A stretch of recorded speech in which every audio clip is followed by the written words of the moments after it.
Hello and welcome to the Creative Network. My name is Richard Tomlinson and the Creative Network is brought to you by Ignite Somerset, a project that's managed by Somerset Film and funded by Arts Council England. Every month we get to chat to a Somerset-based artist, and this month we're going to be chatting to Terry Flaxton. Now Terry has been part of Somerset Film for many years. In fact, in the mid-90s, Terry set up the very first Somerset Film and Video network, out of which the organisation Somerset Film grew under the guidance of Phil Shepherd. In fact, Phil said to me that Terry very much lit the blue touch paper that allowed Somerset Film to develop. Now, I chatted to Terry via a video link. So the quality of the video isn't great, but the quality of the conversation is really good. So here's my chat with Terry. When we've chatted before, you've mentioned a word, technicity. Can you explain what you mean by the word technicity and just tell us about what motivates your practice? From when I started in 1971, it was when I made my first film, which was kind of an interesting experience because, you know, when you turn over the film camera, the whir of the film has a presence in a way that video doesn't. But on the other hand, video has a presence that the film doesn't, which is like, I think somebody once said that that film was a long distance telephone call and video is a call from the box around the corner. Not that we had boxes anymore. But you know, this was in pre-digital times, basically. So technicity is an issue where it's like basically it's this: when we decided we were going to start to try manipulating our world, we could do so much with our bodies. Then we decided we had to have these extensions of our bodies, which are tools. And a flint was the first one. It was quite extraordinary. It took about, I can't remember the exact detail, but it's something like 500,000 years before we learned. So we learned how to slice off one side of a piece of rock. And it took about 500,000 years before we learned how to do the other side, such that we made a knife. So the technology of the knife is a specific thing, a really tough thing to come up with, actually. And of course, when we started using the knife, the rock as the knife, the axe, had started changing us as much as we started changing our landscape. We learned how to manipulate the world with our hands. Our hands we got a different relationship to our hands when we did that. So if you follow it through, that every single technology we've ever made has manipulated us as much as we've manipulated it to manipulate the world. So what's been powering the art that I've been involved in all of these years, and sometimes I've been the technician, sometimes I've been a writer, sometimes a director, sometimes an oily rag cameraman tugging me forelock, you know, a spark, anything like that.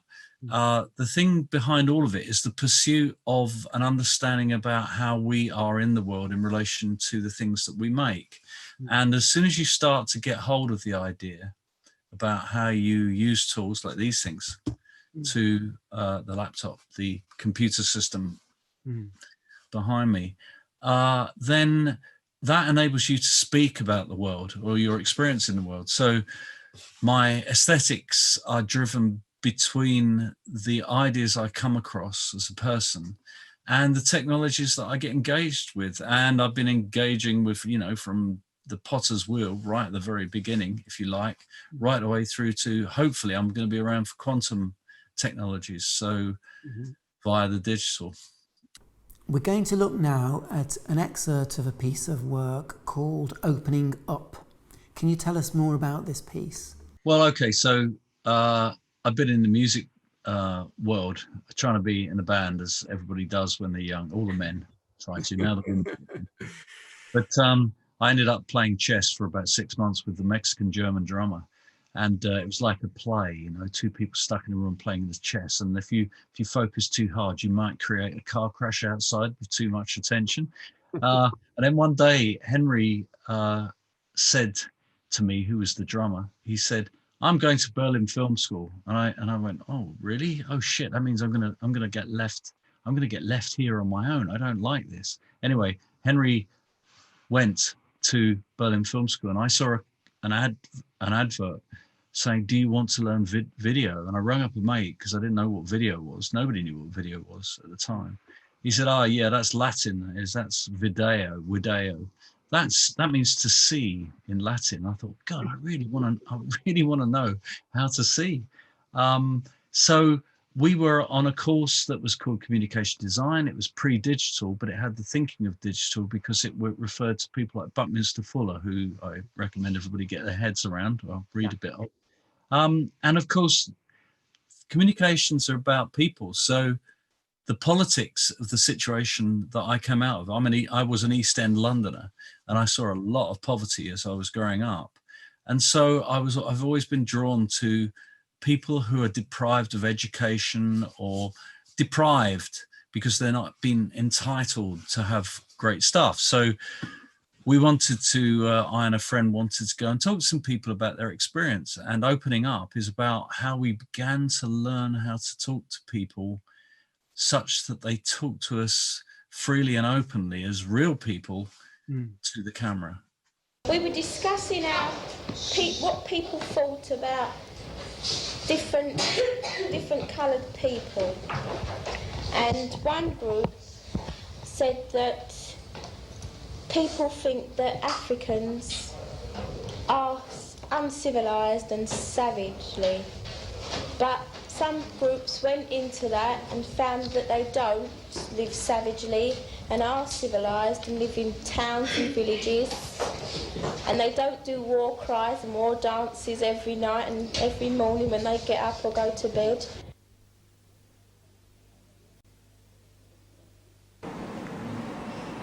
What's your dad do? I ain't got a dad. Haven't you? No. Got one somewhere. I had one, but he died. What happened? I had a heart attack. What was his job? He was a security guard. Did you know him very well? How long ago was this? Oh, when I was about 7. So that's going back about 8 years. How many in your family? 11. 11 kids? Well, there was 11, but I got 4 brothers, 4 sisters, and my mum and dad, and we had a brother, which died when he at birth. We manage, you know, and like we take turnages of clearing up, or washing up, or getting the shopping. You have a good system? Yeah. Is it fair? You know, she helps you and you help her. Do you think the camera gives you a passport or a license to get to the heart of the matter or the truth of a situation more quickly than it would if you were a passive observer? That's a difficult question, because there are times when the camera can make you the enemy. I've been punched twice whilst carrying a camera by 2 different people just for carrying the camera. So I was perceived as the enemy for various reasons. And in other situations, people have looked to me behind the camera to help them. So I think it's about context is number one.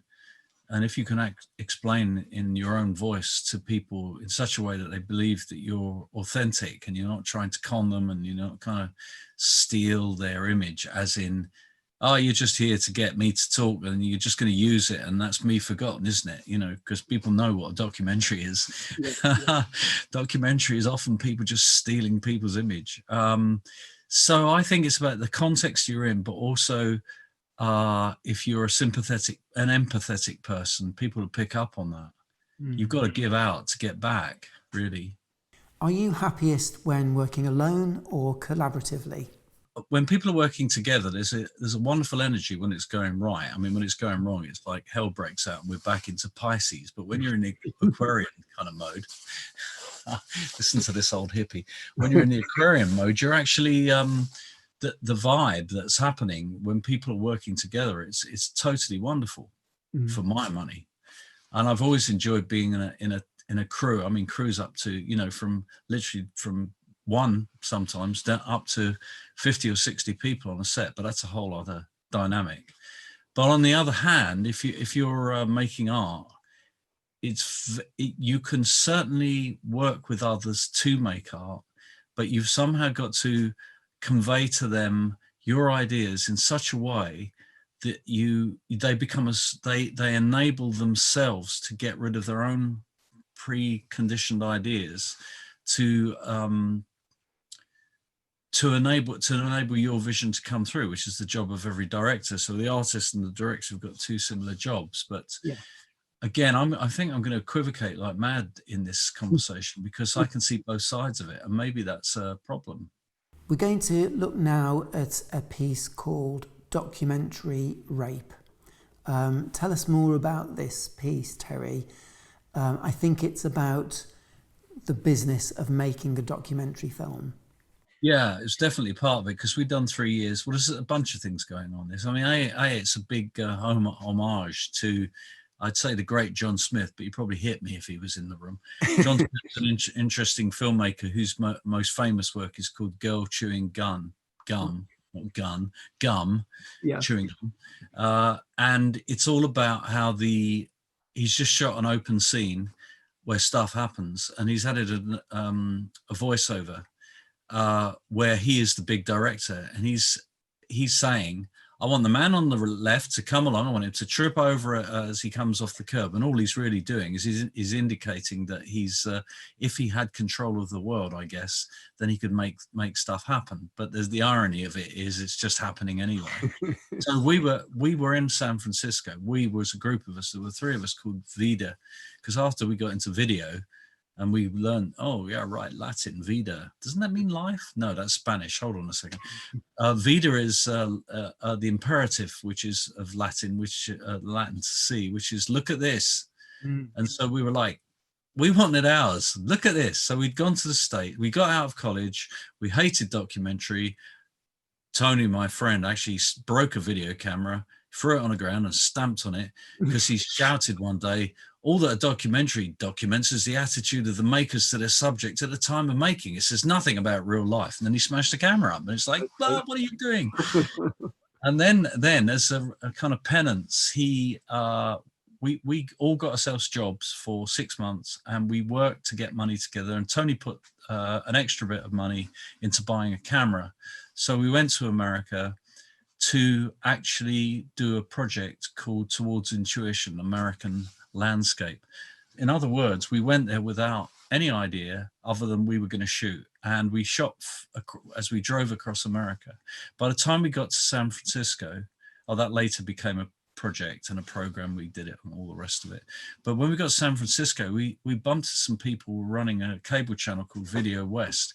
And they said, hey, you're crazy Brits. What are you doing? You know, like we were like just standard comedy characters when we turned up in San Francisco, as Brits are to Americans sometimes. So we showed them some stuff and they said, that's really cool. We don't understand a word of what's going on. However, would you do stuff for us? And we said, yeah, like give us a chance, because in Britain, it's like, no, you bloody well can't. But in America, it's yes, you bloody well can. Except it's got kind of weird with the great orange blob thing that's in control of the place at the moment, but he'll go.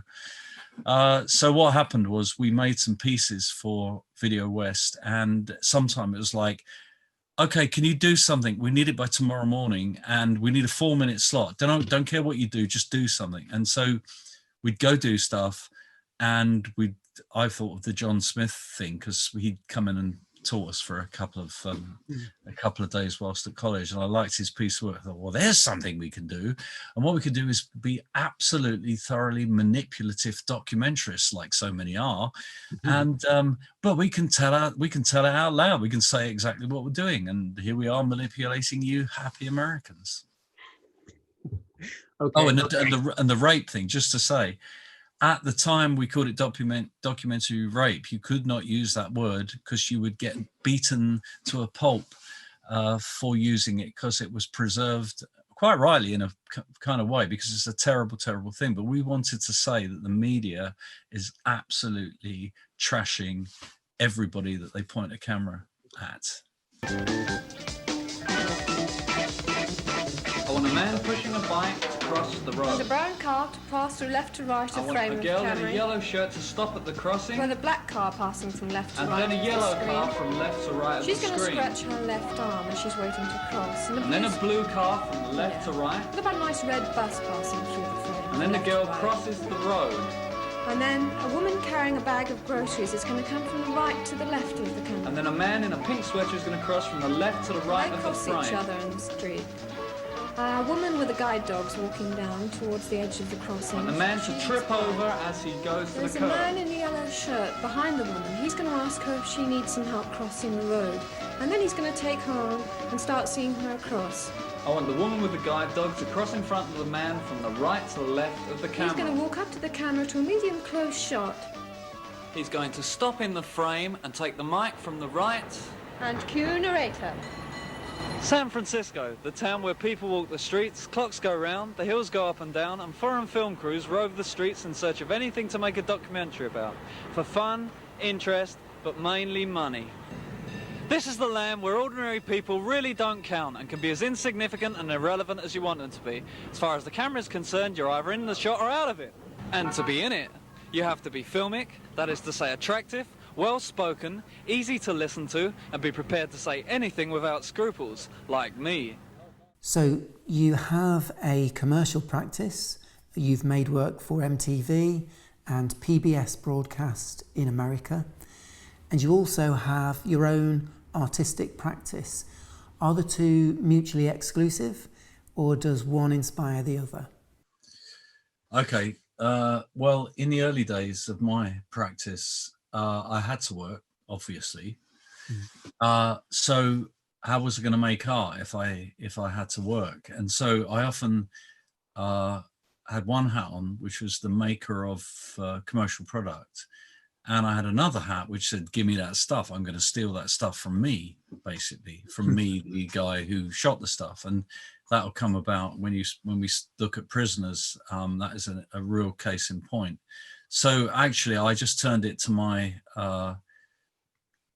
I used the situation that I was in to not be flattened by the commercial considerations.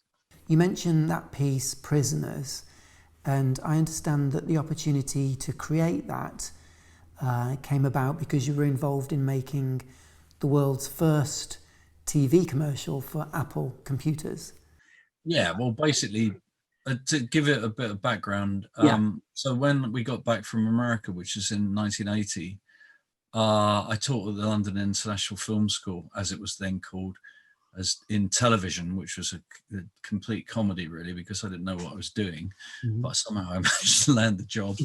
And they had turret cameras, which were, there was an old technician there called Ron, who'd, he was sort of 85 years old and he'd used to work with Marconi. So he told me about stuff like how the bloody things work. So that was quite extraordinary. So then I got a job in an edit suite. Well, it was a production place in Soho. And we edited, we shot, we did all kinds of stuff. But we got a reputation for being able to light video, because at the time, video, look, even this, I've got light on this side of my face, I've got dark here. If you turn on the BBC, you would see a blasted face, because fundamentally, technically, you could only get focus if you had 1 volt of signal, and you only got 1 volt of signal if you see this back here, this highlight here, you needed 1 volt of signal to get any kind of focus, right? So that was all going on. But we'd managed to push it so that we got good lighting happening. And we started getting calls from people like, well, the Scotts, Ridley and Tony Scott would come down, which was like, you know, we were just having fun, basically. And we didn't really realize, we were quite green, that we didn't realize how big these people were or were going to get. So when the Apple, by 83, we shot a load of stuff for MTV. And there was we were European stringers for MTV. MTV was quite racist actually at the beginning. We were saying, why aren't they like asking us to shoot black people? And then originally MTV come out of some kind of provincial kind of racist scenario in God knows where in America, deep in America. So it got big, and I actually carried a policy of not having black people on screen, but we didn't even know this stuff. Anyway, we'd get called like late night, really late night, 3 o'clock in the morning, like, okay, we've got the band we need you to go see tomorrow morning. And about 11 o'clock, it's like, why are you ringing me at 3 o'clock? Because America thinks America is everything. And, you know, they didn't really care about time differences. And you turn up, we would turn up when we would be doing The Who, The Stones, Eurythmics, Def Leppard, Yes. These names may not mean much to younger people, but they were as big as it got. Yeah. And we were still floating around going, what's happening? We didn't really know. We were quite happy in our ignorance in a way. But anyway, so what happened was that we got the call from Apple eventually, because word got around. There was this crew in London that were, and nobody else was doing this, right? We were quite sympathetic to working with the American standard system. And the American standard system, there was a line in Documentary Rape, which was something about, I want a nice red bus to pass through frame. And through the frame goes a yellow bus.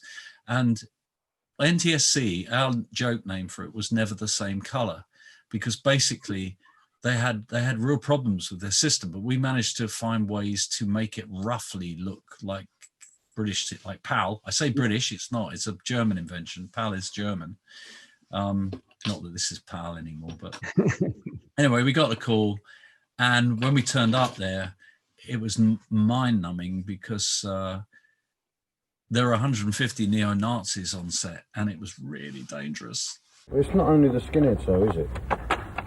I mean, you put it this way, no one wants to know skinheads anymore. It's the same as the mods and everything. I mean, they have rows and dances and whatever. Punks have it, you know what I mean? The worst ones, I think, for punch-ups are the punks and the rockers. But the skinheads have got the reputation, haven't they? Yeah, but we've got nothing to follow down that way. Oh, we've got in our town. We've got a few Graces, and we've got skins down tonight, and we're using this pub. But they say all Graces and skinheads have got to fight and all that, but we don't. No. Skinheads who's all we are, and the Graces, we're friends anyway. So what we are, we mix. They got no one to blame it onto the skinheads. If you want to do something, and you want to get away with it, and all you got to do now, even today, all you got to do now, even if you're a skinhead, all you got to do is shave your hair. Right? You can get away and do anything you want. The police is involved. Say the police is involved. The first instruction they'll get, oh, it was a skinhead. Well, to me, armoury. You know what I mean? Smoking marijuana, like, you know, you don't want to know, do you, really? Until they get to know the skinheads, right? You know. When I could be the same as you if I got long hair. You wouldn't know. You wouldn't know I was a National Socialist. Because, I mean, in your native land, you don't, do you? I mean, we like to show the people that we're not scared of them. We like to show them we're not scared of them. The only way to beat an army is to force a fight and to come out on top. To be on the top, you've got to have numbers. You know what I mean? So, well, for that matter, what are we all victims of? You know what? I really... Capitalism. Tell me about the relationship that you have with your audience. Do you see that as being similar to the relationship a painter might have with their audience than that a filmmaker might have with their audience? Different works have different demands. So if you see a piece like Prisoners, which, by the way, that said ephemerae, you might have noticed that was simply a print on there to protect it when it went out on an American system. Mm-hmm. So ignore the ephemerae bit. But there are times when, I'm just completing a big work, which I've been working on for 3 months solid. I mean, day in, day out, really hardcore. I wouldn't say coding, but near that level of messing around to get the thing to happen. Yeah. And the output, that's the technicity, the technological interface that I've been inhabiting, but the output is a painterly thing. Mm-hmm. Whereas something as doc-like as Prisoners has got a different vibe and is not, Well, it's painterly, and if you look at the grain of it, that's really interesting. But it's not really a paint. It's not. Its overall. Its main intention is not to communicate aesthetics. Its main intention is to place you in an uncomfortable place. I mean, that's 20 years ago. That was not tame. It may be tame now. A bunch of skidheads saying all of the terrible things they actually say about black people, but at the time it was hardcore. Obviously, it's bad now. Yes, but like we've heard a lot, we've been brutalized by Netflix and stuff, haven't we? I mean, you watch stuff on there and you kind of, all kinds of stuff that was quietly held back is no longer held back. So we're getting to really have to look and listen to a load of stuff. But the baseline is, it's context. It's yet again, it's context, because some of the work that I do is really about painterly aesthetic, some is a sculptural aesthetic, and some is like a documentary, and some is like hardcore politics in your face stuff. Okay, let's have a look at another piece. This is The World Within Us. Tell us about this piece. Okay, so there are certain philosophies that are Eastern philosophies that want to investigate the inner state of people. So there was a book actually called The World Within Us, which it was about Vedantic philosophy. So I was very interested in that stuff at the time. But at the very same moment, a friend of mine who was 30 was dying of cancer. So I had this hardcore relationship with being interested in that stuff, having a friend dying, first time in my experience that it was happening, and he did die, which is why at the beginning it says for RB, it's for a guy called Richard Dick.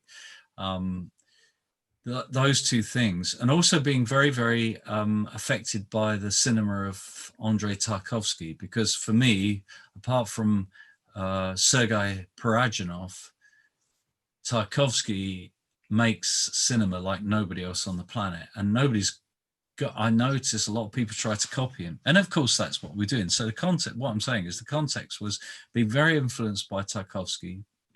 Stuff like it. We rebuilt the set from Nostalgia, which is nostalgia in Russian, and nostalgia is his last film, and we rebuilt the set that's in that movie, and the old man whose world is within him, which we explore by doing things like we rain on him, we snow on him, we drop earth on his head. We did all kinds of stuff, which was about how the inner life can be expressed by outward symbols. So that was the context of it. But also I'd just been to Russia, and I'd been shooting with a filmmaker that people may know of called Sally Potter. And we got to do, I was the cameraman on it. I've always looked about this compartmentalization thing, director, sound person, every single role that we've got is as, what's the word, providential, as important as any other. If you work with a sound person, you really give them some space. They'll tell you all about their interesting fascinations with the sound. So you put their thing on, they're in another reality. And if you're with an editor or a director or an actor or whatever. So I'd seen the Russian form of making. We went to amazing places in Russia. We spoke to amazing filmmakers, and I was fascinated with amazing Russian filmmakers too. My friend was dying. I'd been looking at Vedantic philosophy, and they all came together in this thing, which was funded by, it was a commission from Ghosts in the Machine, which was one of the seminal kind of video art things that was ever on any television station anywhere, come to that. So I got a commission for that, and it was basically Channel 4 that funded that. Yeah, that's how it came about. And it was like, right, do it now. Here's your go. Here's your money. Go. Bang.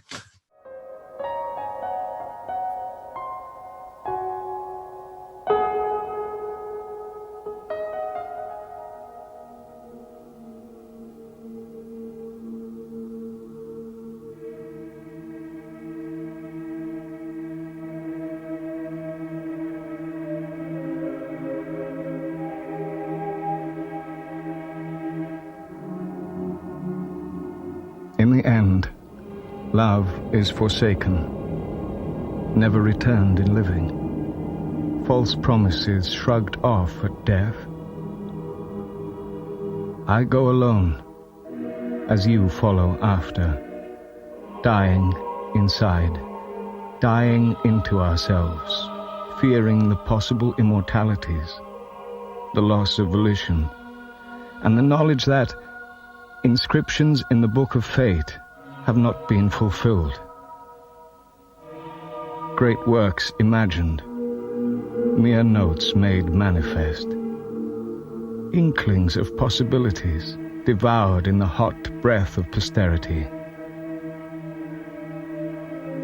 Oh, how I refuse final epitaphs. I invoke my immortal intransigence, positioned as I am on the steep banks of a whirlpool, near an interior maelstrom. Destruction to enter, frustration to observe. I must be released.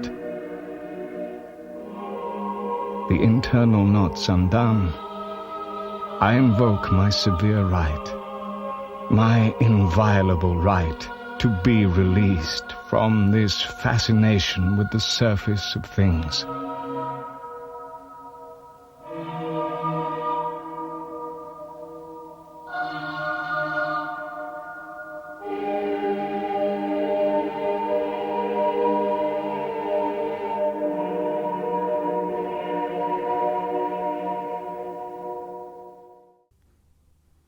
So you reference other artists in your work, Dali and Escher and others, and you also reference Victorian photographers in some of your work.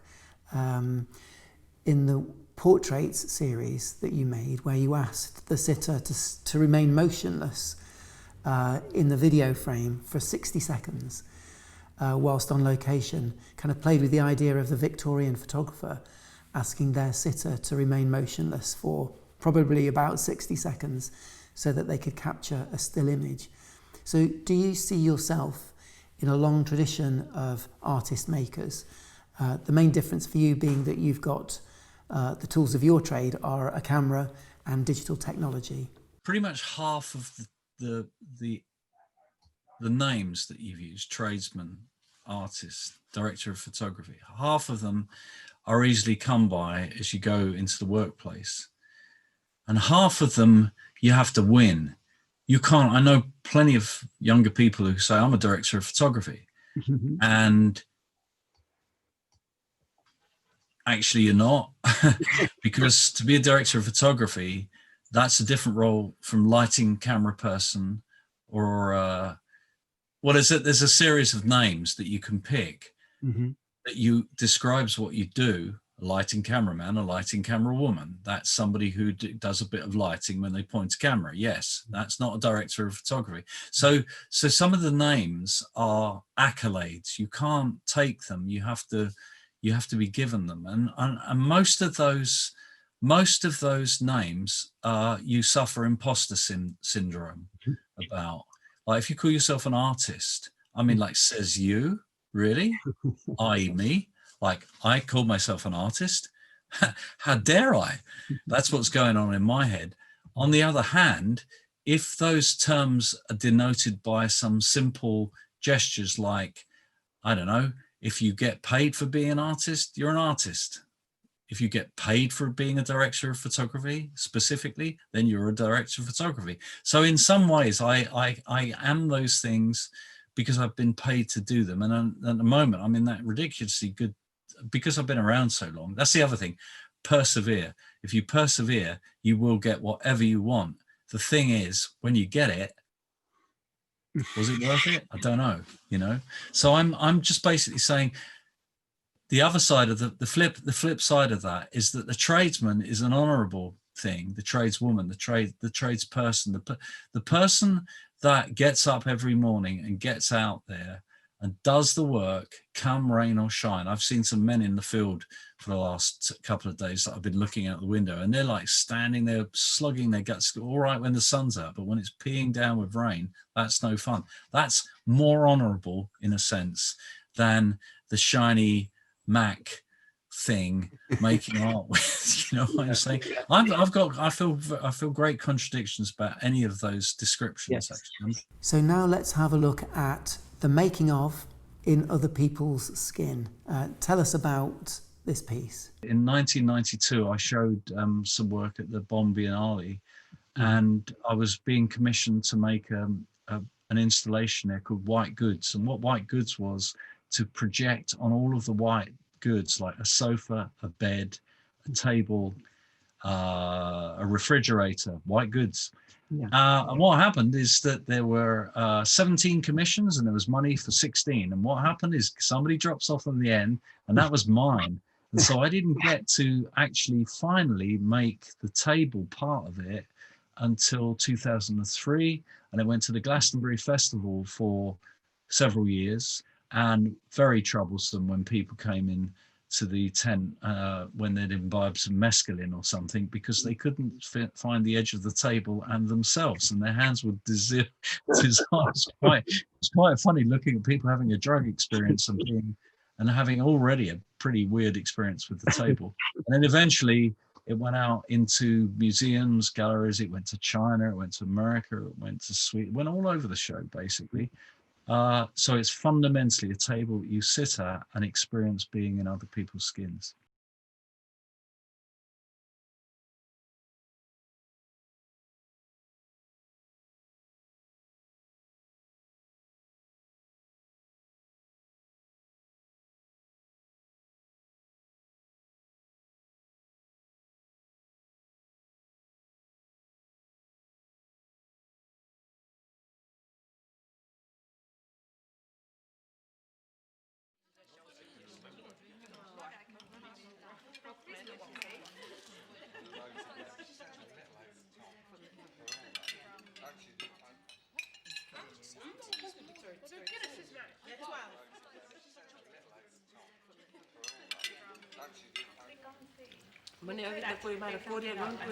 The kind of art that I'm interested in making at the moment and working with derives from a history of art where people have not been allowed to touch the work.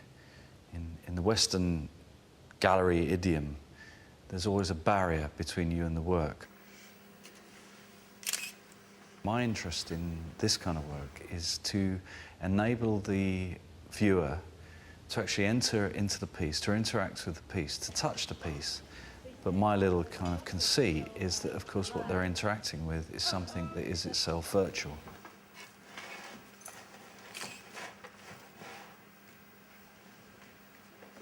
Well, The Last Supper is a point of inspiration for the piece in that it enables me to have 12 people sitting around a dinner table and touching some virtual art. So there's that issue there.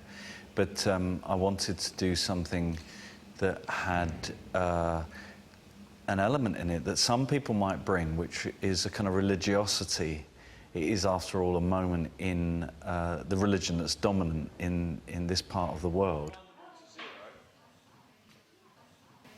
I was more interested in the ideas around the Last Supper, a Last Supper between people. Because obviously I'm after getting some delight happening through the copying of the gestures that might occur on the table. But there's a sense to me also that we're dealing with a kind of end of an era, end of a millennium. It's the end of a kind of an analogue millennium. We erected all these towers to be able to just to be able to walk above the cameras. But it's the framing's what I'm going to sort all that stuff out. But basically that drops onto a table. And then occasionally it will go through to other tables. And then, let's see if I can do this way. And it's the beginning of a data millennium. So it may be the Last Supper, but it's the first data supper.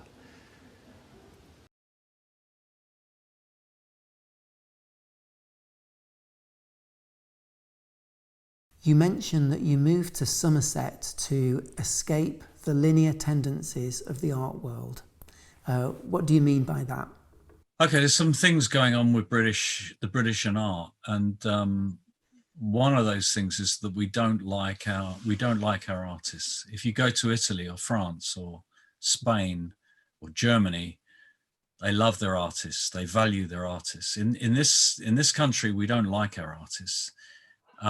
And so we create these ridiculous grids that artists have to work in to get money. And actually, I wouldn't mind betting that, for instance, I don't know how much money the Arts Council is currently getting, but I'd be really interested on how much of that money goes into the curatorial world or the administrative world. In other words, how little of it goes into art. So the actual production of art for artists to get a decent living. So in London, when I was in London, you know, I did show stuff at the Tate and oh God, I don't know, various galleries and all the rest of it. But I found it's claustrophobic. The way that the same people were always there to control how things went. Yeah. And I understand it. People have got to get a living, and you know, you got to hitch a lift on an up and coming artist and all of that stuff. But basically, I just had enough of that stuff. So when we moved to Somerset, it was a chance to clear the air and say, well, okay, what else is out there that hasn't got, you know, this dominant kind of low vibe thing that goes on with the British and art. Conventional photography and film seems to have a direct link with the natural, tangible world, in that it's all about capturing the light. Now, I have heard somebody describe a digital camera as a bit like a computer with a lens on it. And I wondered whether you had any thoughts on that. Is digital photography and film part of that same linear history of technology and image capturing, or is it somehow different? I no. No. I think that, you know, I think often about the people go on about why the hand shape in how do you say it? Les Chales caves. I can't remember. You know, the French caves, 50,000 years old. Yeah. Cave where somebody basically got some pigment in their mouth. They put their hand on the wall and they spat the pigment at their hand to get the image of their hand on the wall. And that gesture, I mean, that is so innovative. Oh my God, that is so innovative. It's like, you know, I said earlier about like, if you made a flint, it took like 500,000 years to learn how to smack the other side of the flint off. That was an innovation in itself. These innovations that we have, whether they're literally spitting a mouthful of pigment at your own hand on a wall, and a kind of a refinement of John Logie Baird and his Nipco discs, and you know, whatever it is, whatever we're doing, we're only really trying to find a way to make signs and symbols and gestures for other sentient creatures. We're only trying to communicate. So I don't think there's anything that comes out of us, these inventions, that is in any way really very different from anything we've ever done. It may be a different level of refinement or a higher complexity or whatever it is, but it's absolutely the same thing. Can you tell us more about crypto art? Crypto art is simply the fact that when you're doing blockchain, whoever invented blockchain, you know, looking for basically a set of prime numbers that would create unique encrypted information. Oh, hello, the light. See, the sun's come out now. Now that we've got there. When they started doing blockchains, and you then started mining currencies with blockchains of pure numbering, and then you had this whole encrypted thing. Sounds really complicated, but all that really means is, given that the thing about digitality is its ubiquitousness, that you could reproduce my image and you could float it around the globe, and there would be zillions of versions of the same thing, and they would be ubiquitous and they would not be rare. They would be the opposite of rare. Well, what cryptographic encoding of data is to say, okay, well, what we're going to do is we're going to put some seriously high resources into giving these encrypted numbers to these 3 editions of your art. So everybody can have a copy of your art. They can steal it, but what they haven't got is the encrypted numbers, and that makes it rare, and that gives it provenance, and that gives it value. It's that simple. Right. You know, if you've got one painting, that's the encrypted, you can see the encrypted thing, there it is. You might have a fraudulent copy, but somebody can tell that. But buried into each of these digital things, you can put this encrypted code. That's what it does. And suddenly, all right, that's the wild stuff. To cut to the chase, what it means is there's a group of people originally in San Francisco, but you've got tech places all over the world now, and they're involved in cryptocurrencies. And basically, I did an auction of 10 editions, and I sold $1,500 worth. It was cheap at the time. The art world would want to spend £1,000 per edition for those, but in the crypto world it's cheaper. Whereas over 2 weeks my money doubled. When I got my money back, it doubled in value. Right. So standard fiat or standard currencies decline in value, whereas cryptocurrencies increase in value. So there's that going on, but there's also a political quite a strong political issue, which is that the tech community, they might be fooling themselves, but they don't want to be part of capitalism as it stands. They want to be part of hypercapitalism. And hypercapitalism is the death of capitalism. They want to see capitalism die. So they want some art that basically sticks 2 fingers up at the old world. That's what crypto art is. It's 2 fingers up at the old world, bought by people that are into the crypto mentality. Okay, the last piece that we're going to look at, Terry, is In Re Ansel Adams. Can you tell us more about this piece? Okay, so I won. So come 2000, there's a long story here, but to cut to the chase, by 2000 I was on the road being a cinematographer. And no, it's 2000. Let's jump all the way to 2000. 2005, I'm asked as a cinematographer extraordinaire, in other words, not a standard cinematographer, more of a research cinematographer. Could I work on some stuff for Jacobean theatres? And Jacobean theatres were lit by candles. We did a whole project that lit something that with candles, which eventuated in the building of the Sam Wanamaker Jacobean Theatre next to the Globe, which then affected how Wolf Hall was going to be lit, right? So that happened. Then a friend of mine said, like, why are you messing around trying to get money out of the Arts Council and the Film Council? They've got nothing compared to what the research councils have got. And I said, nothing? You're joking, they've got hundreds of millions.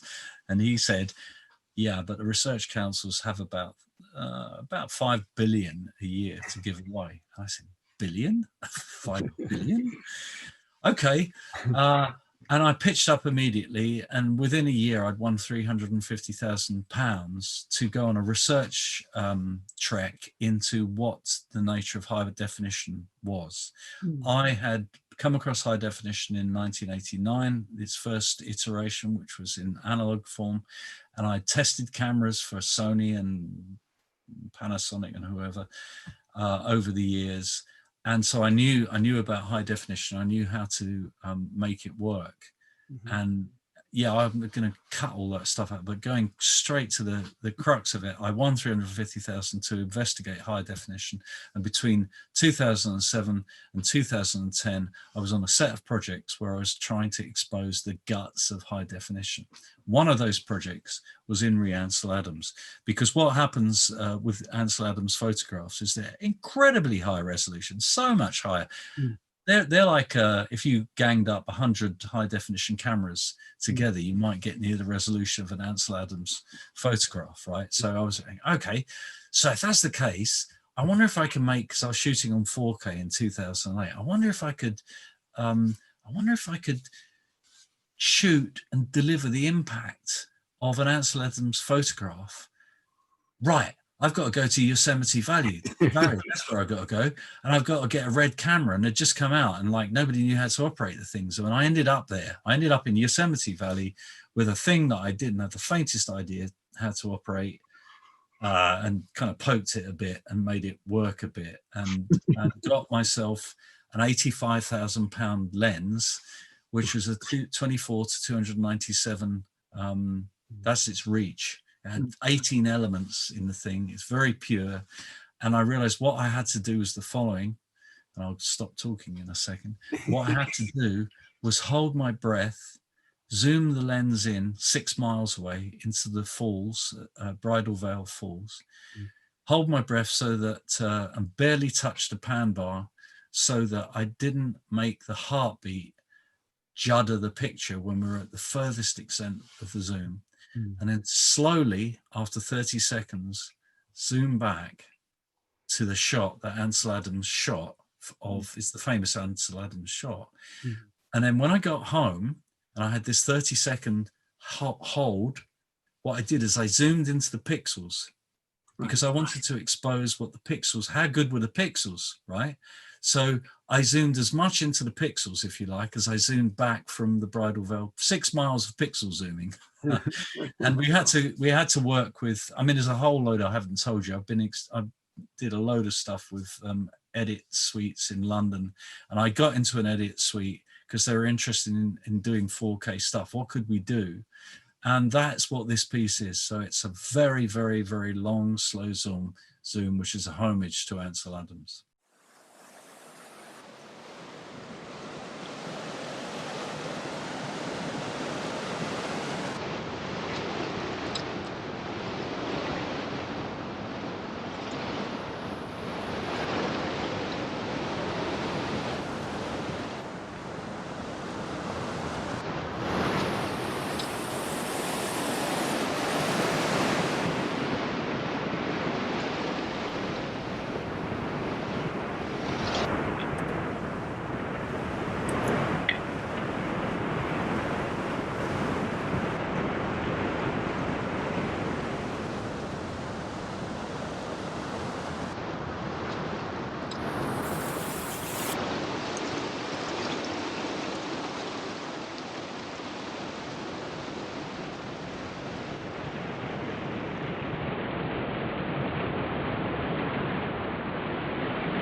Thank you, Terry, for joining us on this month's Creative Network. Thank you.